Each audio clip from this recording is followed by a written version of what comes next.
Hello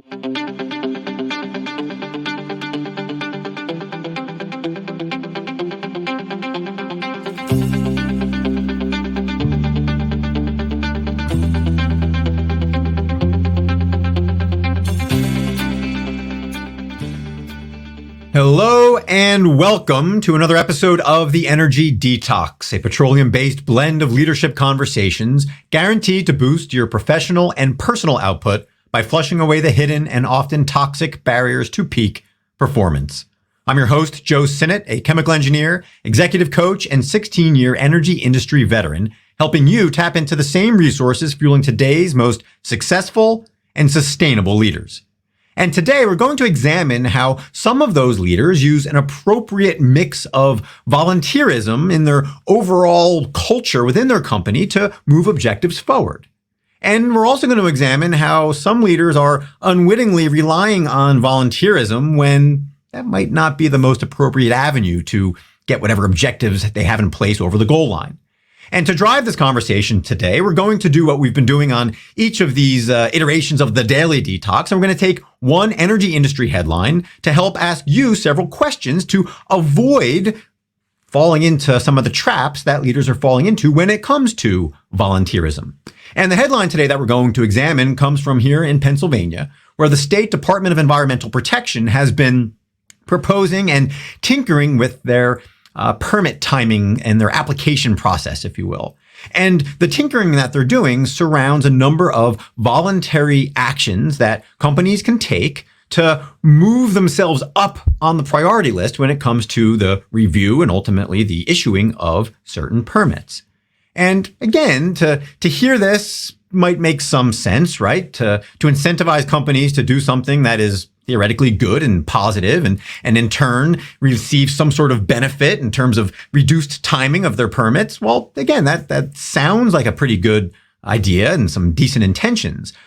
But practically speaking, it's clunky. It's confusing to the point where companies who would stand to benefit from this have basically said no thanks to the DEP.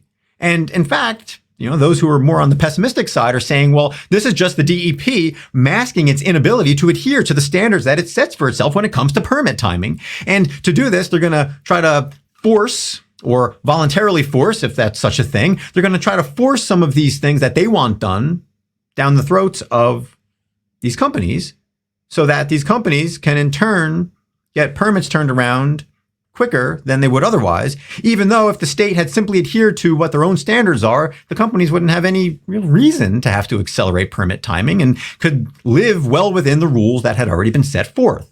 And if what I just laid out there sounds confusing, well, it's because it is. And again, if, best case, it's clunky. And the intention of the DEP is really not going to come to fruition because the stakeholders, the companies, are basically saying, yeah, no thanks. So all that being said, the question for you today is, are you instituting some clunkiness in your incentives to get things done, to get tasks done, to motivate your people? Is that clunkiness being masked as, some positive altruistic rules that are meant to have some good purpose and bring people together and get people excited, when in fact all it's doing is adding confusion? And really the term for all of this in many ways is the old voluntoldism, right? Company decides to do something positive and they have to maybe pull some people's arms, and those people were volunteered to do something. But, again, they're not being volunteered to do something. It's not out of the good of their heart. They're being voluntold to do something. And the problem is when company cultures reflect this voluntoldism and they start to move further and further away from clear responsibilities, clear tasks, clear rules and regulations that people can adhere to and that people signed up for when they decided to take the job. And in fact, that people are getting paid to do. In fact, their bonuses might be reliant upon very clear, measurable tasks. But when you move further away from that, when you have unwritten rules, when you have winks and nods and unclear directives, you're asking for trouble, right? And the more this permeates throughout an organization, and the more that people are jockeying for position and visibility based on these voluntary projects that are all voluntary projects that basically remove further away from clear tasks that people have to abide by, well, again, you're asking for trouble. And so today we're going to examine the ways that you might be falling into that trap as an individual or as an organization. And the first question that we're going to ask to help uncover whether or not this is happening for you and your company is, how might an over-reliance on volunteerism be limiting your organization's growth prospects? Because what happens when you're overly reliant on volunteers? Well, you might begin to lose some of the incentives that people have when they're getting paid, when they have clear incentive to show up each day. And that's not to disparage anyone who volunteers for anything. There's many organizations that are built on volunteerism. But for the most part, it's very clear when that's the case. It's very clear when you're relying on volunteers, and it's very clear the incentives that are bringing people on board.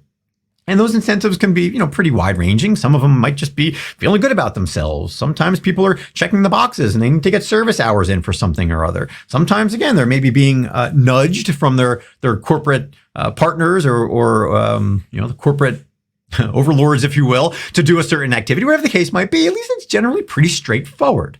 But what happens in your own company when a lot of the tasks that are kind of being thrown out there for people to jump on and do is, kind of overwhelming the clearly defined tasks that might not be as sexy, they might not be as appealing, they might not be as visible? What happens when that's the case? Well, again, you're going to stifle your ability to grow. And it's going to feel like you're just in a constant state of panic, trying to look for person A, B, or C, whoever's willing to jump up and stand up and do things. And on an individual basis, that's fine. Having incentives and having opportunities for people to stand up and volunteer and go above and beyond, that's fine. But are you over-relying on a system like that? And if so, how can you rectify it? So that's the first question for you to ask today. The next question today is, in what ways might a self-serving leader protect the interests of an organization better than a selfless leader? And again, when it comes to politics, how often do you find yourself talking about how great it would be if you just brought in somebody from the outside that was, not in it for themselves, that truly just came and cared about constituents and cared about people and wanted to get the job done and had no other interests. There no financial interest, no other ties, was just doing it out of the goodness of his or her heart. Well, that sounds great, and that would be great. But the reality is there are times within an organization where you need a little bit of selfishness.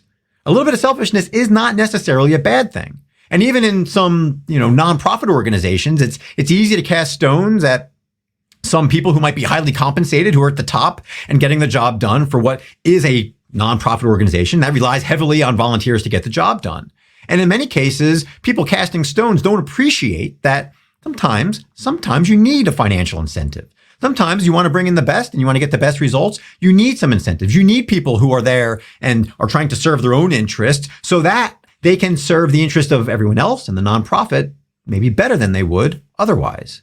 And again, you need to ask yourself, are you falling victim to this mindset where incentivizing people with money and with material things and with, again, a little bit of a nod to their ego, is that always a bad thing? Or are you going so far the other direction where you're going to slowly chip away at what drives many people? And again, that is their own safety, security when it comes to their own financial and professional well-being. The next and final question for today is, how are existing incentives failing to sustain interest and engagement among your employees? And as we just said, we all know that one of the biggest incentives, of course, is money and increasing titles and power, if you will. But what other incentives are in place that you have that might not be doing the trick anymore? And again, going back to that first question, are you over-relying on people's sense of being a part of something bigger and being part of a great culture and being part of a place that makes them feel rewarded and happy? Those are all great things. But at the end of the day, are you becoming over-reliant on some of those softer things? Are you becoming over-reliant on the things that are not as tangible, not as measurable, but that at the end of the day need to be in place in order for you to sustain momentum as a company? And if you don't feel like you're in a good spot when it comes to incentives, well, again, ask yourself, or more importantly, ask your stakeholders what they're looking for. It can't hurt to ask the question. It can't hurt to have that data. But too many companies now are getting caught up in some of these intangible and well-intentioned initiatives that are meant to bring people on board, that are meant to incentivize people, but that, again, lose sight of the things that are most sustainable for an organization. And that is, in many cases, good compensation, good opportunities for growth and development from an individual standpoint, and opportunities to be part of something that is bigger and that has purpose. And while you might say that something bigger and purposeful sounds like some of those softer incentives, the reality is if you are clear about it as an organization. And again, if you can measure it as an organization, and if you can show people how they are directly contributing to some bigger purpose. And again, that purpose could be stock price as much as it could be the thousands or tens of thousands or hundreds of thousands of people that are being impacted positively by the work that you do, with again, a nod towards the energy industry, who at times might not get full credit for all of the work that we do to help support people around the world. All that being said, are you doing a good enough job of demonstrating from a measurable standpoint how these people are contributing to not only their own well-being, but to the well-being of everyone else around them? And again, if you're not doing that, how could you do a better job of that? So with all that being said, I appreciate you voluntarily giving up some of your time to listen to the Energy Detox this morning. And I welcome, as always, any feedback or comments or criticism that you might have about the topics that we're including each day. And regardless of whether you so choose to provide feedback or so choose to continue listening and watching the Energy Detox, I would like to thank you again for taking the time today to listen. And with that, I hope you have an excellent rest of the day, an excellent rest of the week, and thank you again.